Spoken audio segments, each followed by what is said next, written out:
आता जास्त सस्पेन्स न वाढवता मी सरळ त्याला आय मीन त्यांना बोलवते. एक काम करूया ना, रेशमलाच सांगूया बोलवायला.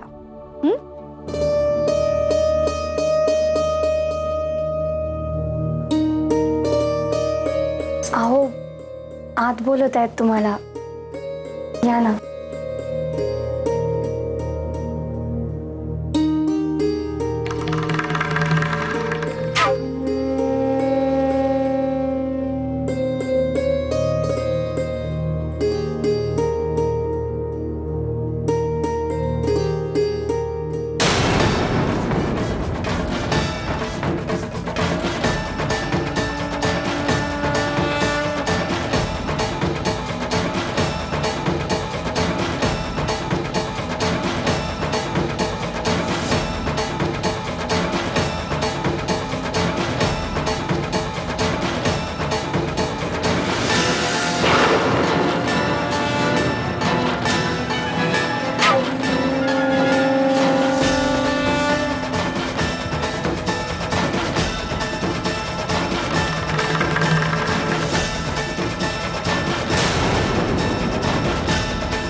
दादा, तू आणि रेशम?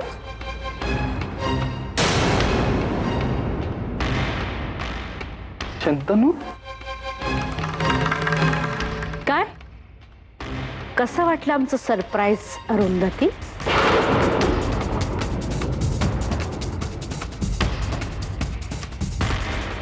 शंतनू जहागीरदार यांच्याशीच आपल्या रेशमचं लग्न झालंय. आता आजपासून शंतनू जहागीरदार या सरंजामे कुटुंबाचे जावई आहेत.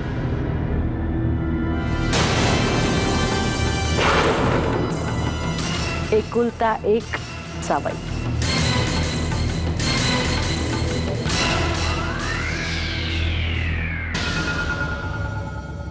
राधिका, अगं तू अशी बघत उभी राहणार आहेस का फक्त? जावई बापूंचं स्वागत नको करायला? हा, जा. हो. मम्मा तू आम्हाला दिग्विजय, आता तुझ्या बायकोला समजावून सांगावं लागणार का घरात पहिल्यांदाच आलेल्या जावयाचं स्वागत कसं करायचं असतं ते?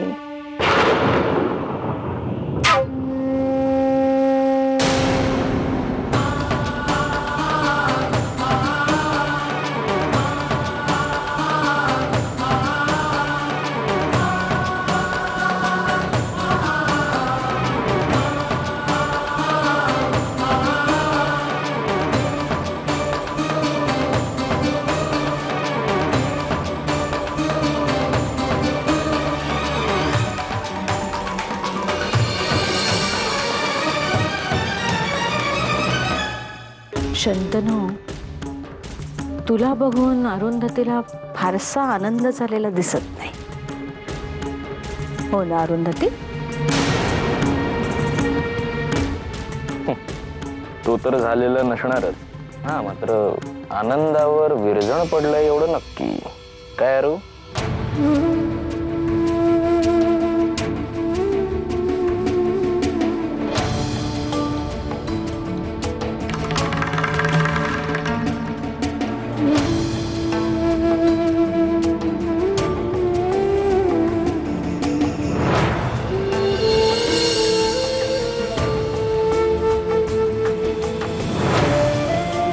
चला मी तुम्हाला तुमची रूम दाखवते. कुठे?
सासरे बुवा, ओ सासरे बुवा, तुम्हालाच बोलतोय मी, सासरे बुवा. शंतनू, तू मला सासरेबुवा वगैरे काही म्हणू नकोस. हा, तू मला बाबा म्हण किंवा आबा म्हण, चालेल मला. नाही नाही, आबा आणि बाबा खूपच जुनं होतं नाही का.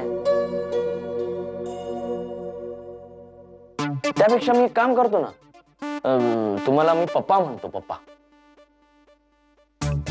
आणि यांना मम्मा, चालेल ना? म्हण म्हण, मला पप्पा म्हण, तिला ममा म्हण, पण रेशमला ताई म्हणू नकोस म्हणजे झालं. पप्पांचा स्वभाव खूप विनोदी आहे हा. पप्पा, माझं एक काम कराल का? खूप उपकार होतील माझ्यावर. पद्मिनीनं केले तेवढे उपकार पुरे नाही झाले. माझ्याकडनं अजून उपकाराची अपेक्षा करतोयस तू? अहो, जावयाला असं कोणी बोलतं का?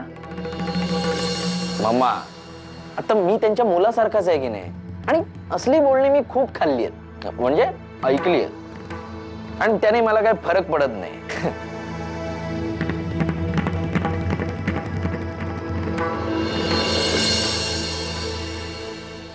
पप्पा, माझं एक काम करा ना जरा, चिमटा काढा ना जरा मला. चिमटा? हे काय बोलतच? नाही, चिमटा नाही, पण मी तुझा कान खेचू शकतो. खेचू? बाबा प्लीज ना, एकच चिमटा काढा, तुम्ही एकदम जोरात. मला पाहायचंय की हे सगळं खरंच घडतंय का काय माझ्या आयुष्यात. प्लीज प्लीज, एकदा, एकच. अहो, ते काय म्हणतात तसं करा ना. ओके ओके, ये, चिमटा काढतो तुला.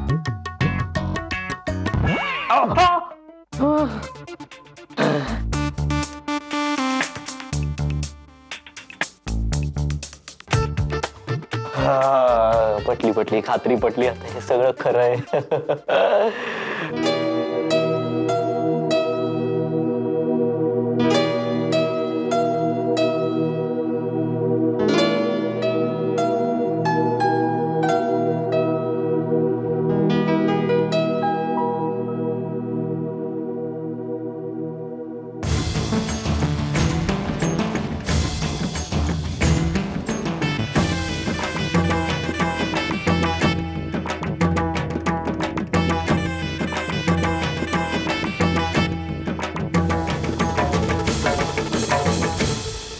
ते म्हणाले रेशमला तिथे राहायचं नसेल तर ते स्वतः इथे राहायला तयार आहे.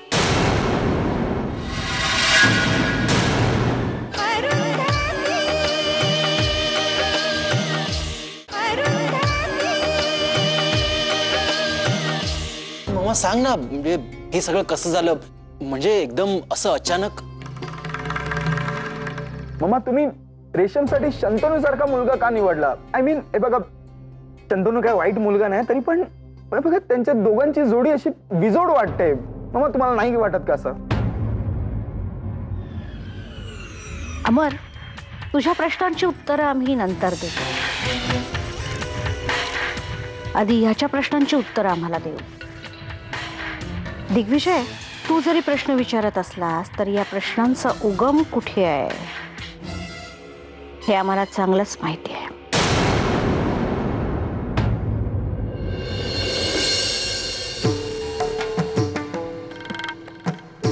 पण हे असे प्रश्न तुझ्या तोंडातून अपेक्षित नव्हते आम्हाला. पण तरी आता तू विचारतोच आहेस तर तुझ्या प्रश्नांची उत्तरं आम्हाला द्यायलाच हवी. एका छोट्याशा गावातनं आलेल्या गरीब घरातल्या कमी शिकलेल्या एका मुलीचं अरुंधतीचं लग्न तुझ्यासारख्या खूप शिकलेल्या गर्भ श्रीमंत आणि देखण्या मुलाशी होऊ शकतं. आणि तो जोडा कुणालाच विजोड वाटत नाही.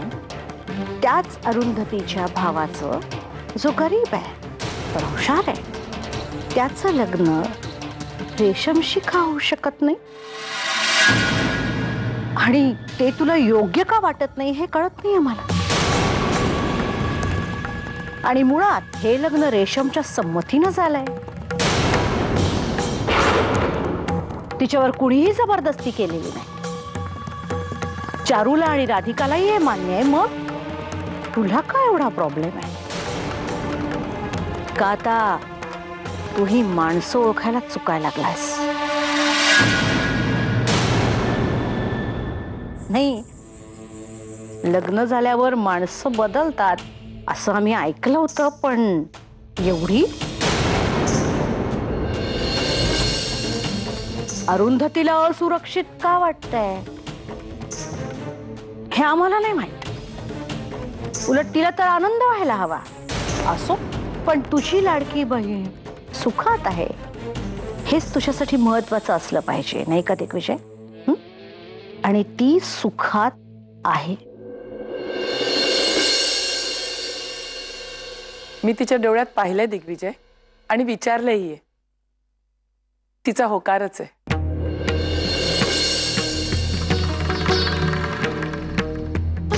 आणि हे सगळं तुमच्यामुळे झाले पद्मिनीताई. माझ्या डोक्यावरचं सगळ्यात मोठं ओझं तुम्ही सहज उतरवलं.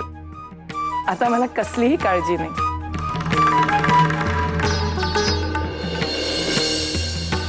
काकू ते सगळं ठीक आहे, पण रेशम आपल्या मोठ्या घरात लाडाकुडात वाढलेली तिथे गावात कशी राहील? हा, त्या बिचाऱ्याचा जीव गुदमरेल तिथे ग. अगदी सख्ख्या भावासारखं बोलला समज.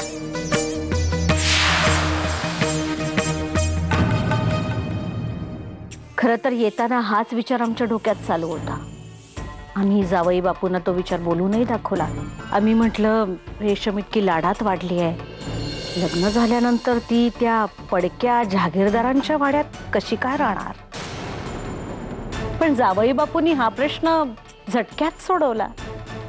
ते म्हणाले, रेशमला तिथे राहायचं नसेल तर ते स्वतः इथे राहायला तयार आहेत.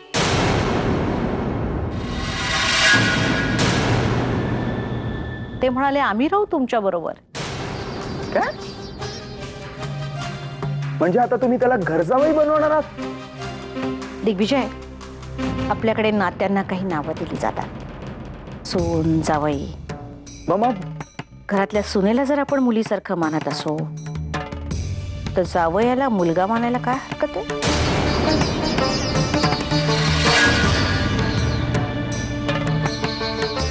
आणि राहिला तो या घरात, तर या घराला तो काही जड नाही. शेवटी जावई आहे तो या घरचा. आणि दिग्विजय, प्लीज उगाचच मोठे मोठे शब्द वापरून नात्यामध्ये कॉम्प्लिकेशन्स निर्माण करू नकोस.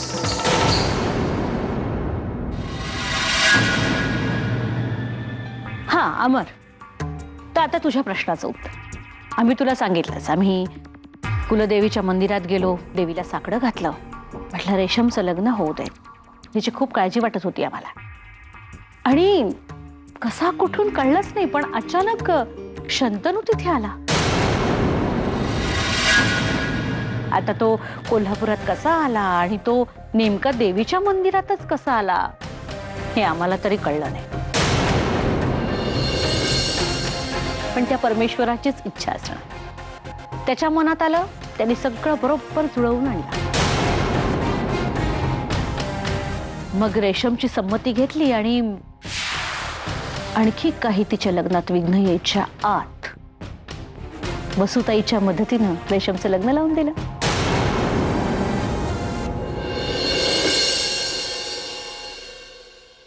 वसुताईचा मोठेपणा पहा. तिने स्वतःच्या हातानं रेशमचं कन्यादान केलं. हा, पण लग्नाच्या आधी चारू आणि राधिकाचीही संमती घेतली. शंतनू बद्दल सगळं सविस्तर सांगितलं मी त्या दोघांना फोनवर. मुलीच्या आईला प्रश्न पडत नसतात पद्मिनीताई. मुलगी सुखात असली की आई सुखात असते. आणि रेशमचं सुख ज्यात आहे त्यातच आपलं पण सुख आहे. अमर, आता तुला काही सुचणार नाही म्हणून आम्ही सांगतो. आता आपले जावई बापू आलेत, तर त्यांच्या स्वागतासाठी एक छोटीशी पार्टी देऊया.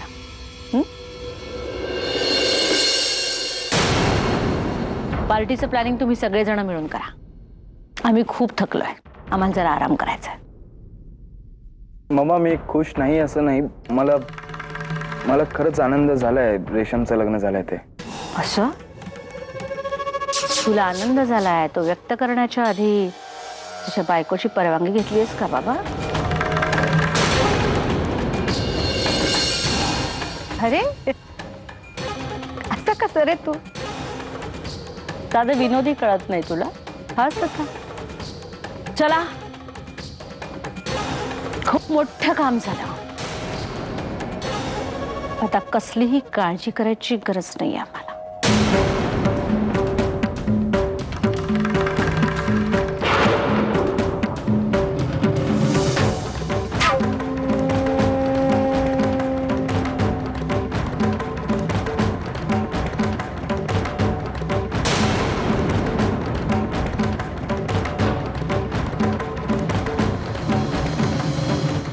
ऑर्डर आहे ही माझ्या आणि तुझ्या सासूबाईंची ऑर्डर आहे. हं?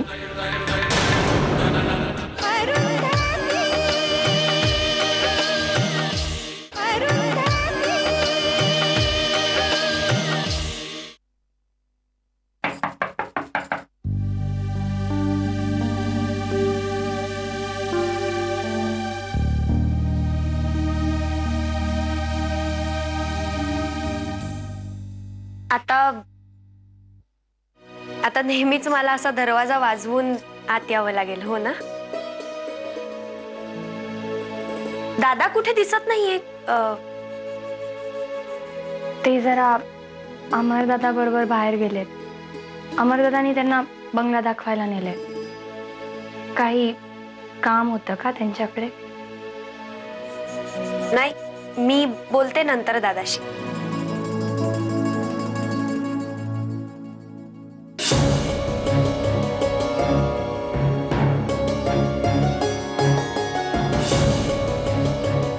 रेशम, हे लग्न तुझ्या संमतीने झालंय ना?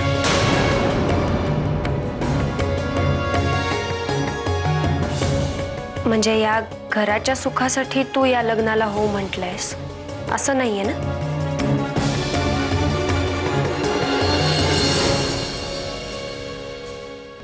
दादा हा असा तू इथे शहरात वाढलेली तुझी आणि दादाची जोडी जरा मला.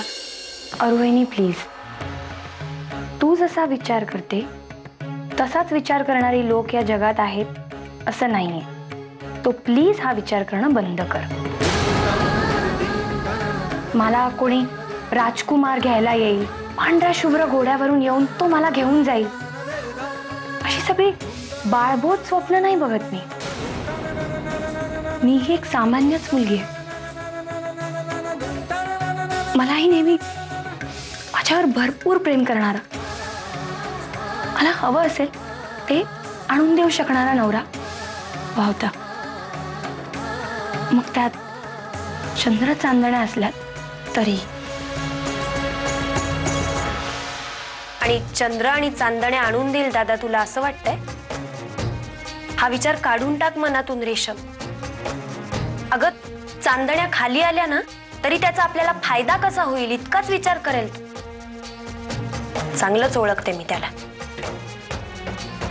रेशम, हे बहिणी प्लीज, पण तुझा दादा आता माझा नवरा आहे आणि माझ्या नवऱ्याविषयी मला असलं काहीही ऐकायचं नाही.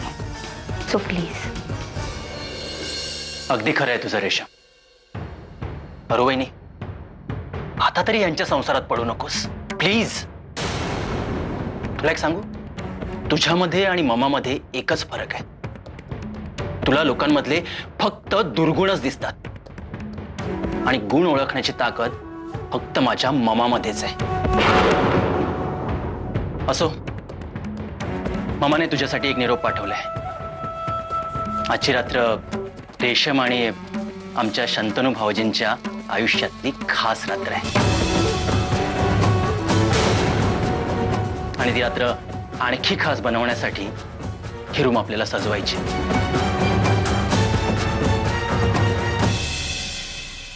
सगळं आमच्या शंतनू भाऊजींच्या पसंतीचं असेल. आणि हो, तू त्यांची धाकटी बहीण आहेस त्यामुळे तुला त्यांची आवड निवड चांगलीच माहिती आहे. म्हणून मामाने हे काम तुझ्यावर सोपवलंय. मी ऑर्डर ऑर्डर आहे ही. माझ्या आणि तुझ्या सासूबाईंची ऑर्डर आहे.